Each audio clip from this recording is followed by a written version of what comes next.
ఎప్పుడు ఒకేలా ఉండడం కష్టమా? అసలు ఏదా మారిపోతారా? నేను ఎప్పుడు ఒకటేలా ఉంటారు. తమ్ముళ్ళు అయినా సరే, ఫ్రెండ్స్ అయినా సరే, ఎవరైనా సరే అందరు మారిపోతుంది. ఎందుకని? నేనైతే ఎప్పుడు ఒకేలా ఉన్నా. అందరు నన్నే దూరం పెడతారు. నేనైతే ఎవరిని దూరం పెట్టాలనుకోను. అందుకే భయం వేస్తుంది.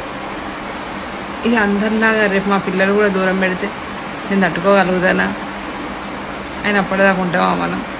ఉన్నా కానీ ఒకవేళ పిల్లల స్టడీస్ అయిపోయి పెళ్ళిళ్ళు అయ్యి వీళ్ళందరూ దూరం అయిపోయినట్టు పిల్లలు కూడా దూరం అయిపోయారు అనుకో, అప్పుడు ఏం చేస్తాం?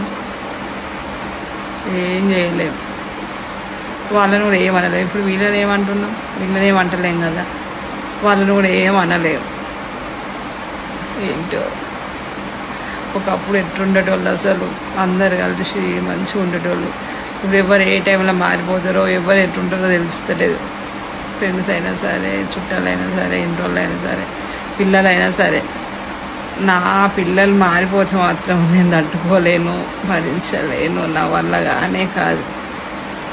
పైకి పోవడం తప్ప వేరే దారే లేదు.